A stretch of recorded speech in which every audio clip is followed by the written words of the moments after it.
En los últimos años, muchos países vecinos en redes sociales han asociado el ser peruano o boliviano con pobreza y vergüenza, más específicamente a las personas de rasgos andinos. Pero en realidad esto no es nada nuevo. Desde hace mucho tiempo atrás este humor existía, solo que internamente. En cualquier sociedad sudamericana, por no decir en casi cualquiera del mundo, el tener rasgos aborígenes se ha hecho ver como un motivo de humillación. De hecho, en países con mayor porcentaje de este grupo se ve más claramente.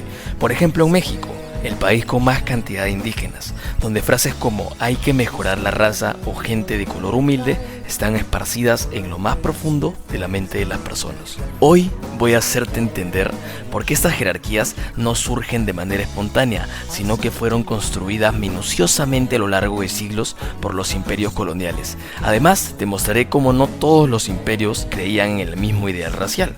Por ejemplo, mientras en países como Argentina el tener rasgos italianos más claros hacía una persona a gozar de mayor prestigio, en Estados Unidos, hasta bien comenzado el siglo XX, los italianos ni siquiera eran considerados plenamente blancos.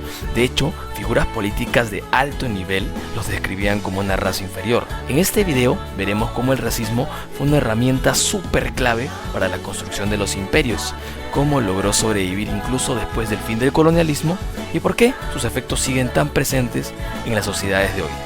Esto es Facteando Historia.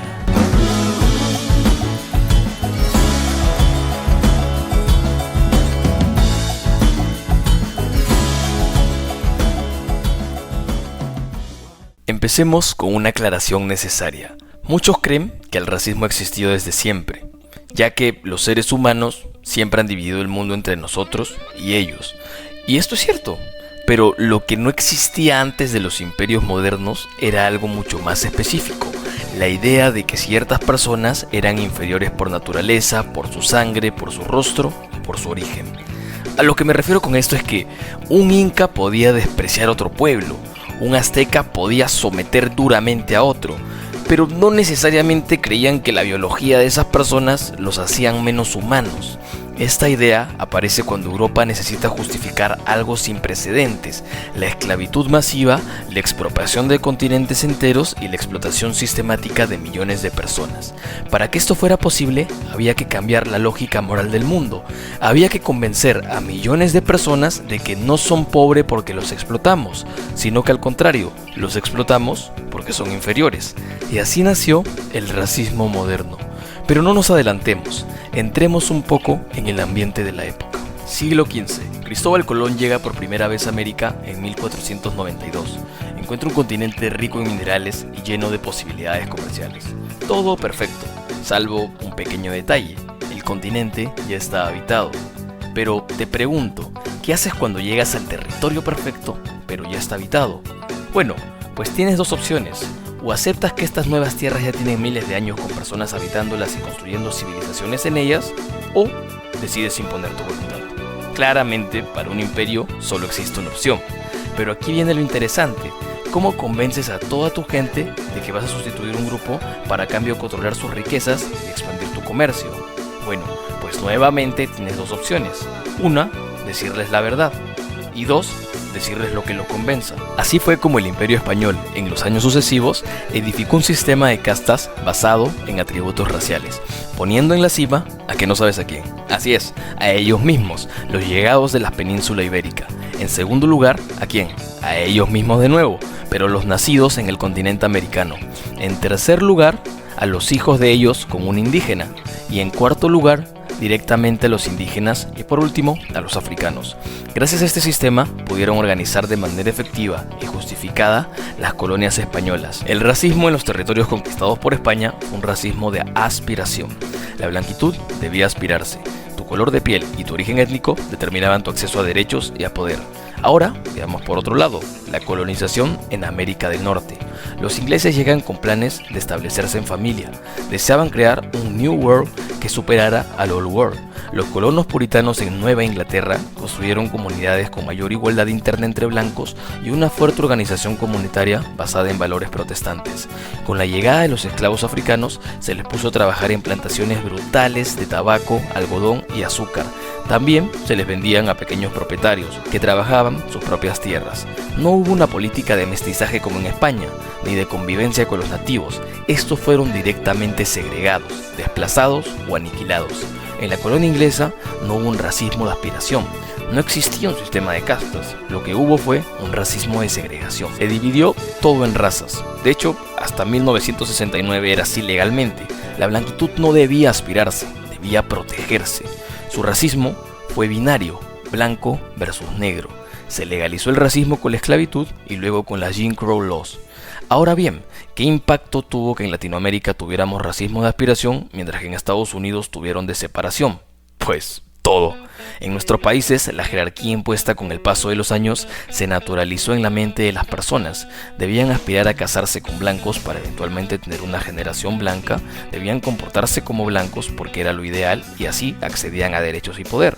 No debían tener acento nativo, debían buscar vestir y lucir cortes de pelo, marcas y tener los mismos gustos en música, en series, etc.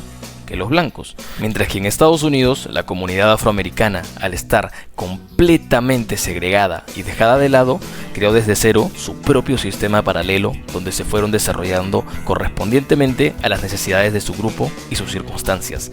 Es decir, mientras que el rechazo total los hizo construir sus propias universidades, marcas, géneros musicales y cultura, en Sudamérica las personas siguen con la idea de aspirar y llegar a ser como los peninsulares. Lo que intento dejar claro es que cada imperio usó la narrativa que más le convenía para justificar su predominancia. Cada imperio creó su propio tipo de racismo. Ahora, si esto pasa con las narrativas, no te imaginas lo que pasó con los métodos de exclusión.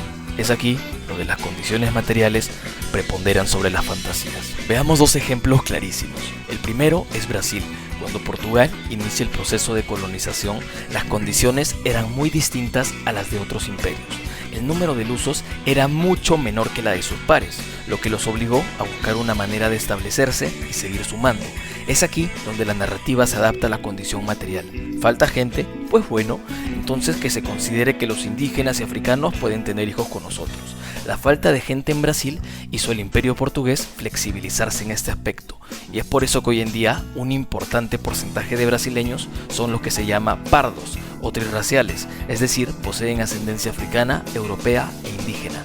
Ahora veamos otro ejemplo totalmente diferente. Si el imperio portugués desarrolló un racismo flexible porque necesitaba mezclarse y aumentar su población, el imperio belga construyó un racismo terrorífico porque no necesitó convivir con nadie.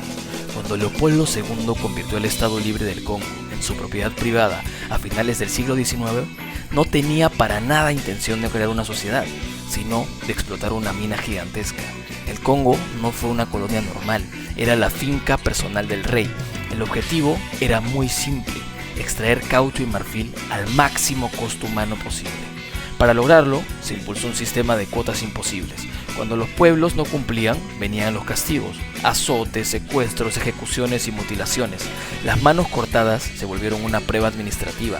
Los soldados debían entregar estas manos cortadas para demostrar que habían usado sus balas en personas y que no las habían desperdiciado. Recuerden de que no estamos hablando de brutalidad aislada y de unos pocos salvajes. Era su política oficial. En ese sistema los africanos no eran ciudadanos, ni siquiera eran esclavos, eran objetos de producción. El racismo no organizaba una sociedad, organizaba una máquina de extracción. Por eso, a diferencia de América Latina o Estados Unidos, aquí no había ni ascenso, ni mezcla, ni integración. No existía un lugar inferior para ellos dentro de la jerarquía, ya que para empezar no estaban en la jerarquía, se consideraban directamente fuera de la humanidad. Y aquí se ve una ley fundamental del imperialismo: el racismo siempre adopta la forma que mejor sirve a la economía del imperio. Portugal necesita población, permite mezcla. España necesita orden, crea castas. Inglaterra necesita separación, crea razas. Bélgica solo necesita recursos y nada más, crea terror. Ahora que ya sabemos que todo es una narrativa funcional a los intereses de un Estado, deberíamos ser más cuidadosos antes de caer en discursos sin pensar a qué intereses sirven. De lo contrario, se repite el ciclo una y otra vez. Como en Sudáfrica, en 1994 tuvieron a su primer presidente negro, Nelson Mandela. Desde entonces, la lucha entre afrikaners y africanos no ha mejorado, sino empeorado.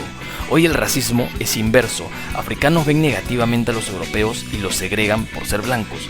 Muchos de estos sentimientos extremos han llevado a asesinatos y violencia contra estos grupos. Además, el gobierno ha adoptado una narrativa extrema en contra de ellos. Ha hecho que muchas familias queden en pobreza, viviendo en barrios sin recursos básicos. Por eso hoy muchos han tenido que emigrar, pues de lo contrario se arriesgaban a ser violentados o a vivir en condiciones paupérrimas. Cuando hoy en Perú, México, Bolivia o cualquier país de América Latina se ridiculiza a las personas por su acento, piel, apellido o rasgos andinos, no estamos viendo bromas ni simples prejuicios culturales. Estamos viendo los restos vivos de un sistema imperial que enseñó a millones de personas a odiarse a sí mismas y a aspirar a parecerse al grupo que una vez los dominó. Básicamente, la mayor victoria del colonizador es que el colonizado sueñe con ser como él. La tragedia es que este sistema ya no necesita ejércitos extranjeros para seguir existiendo. Ahora se reproduce en redes sociales, en medios de comunicación, estándares de belleza, política y en economía. Se produce cada vez que alguien siente vergüenza de su origen y cada vez que otro se siente superior. La historia de Sudáfrica nos muestra algo esencial.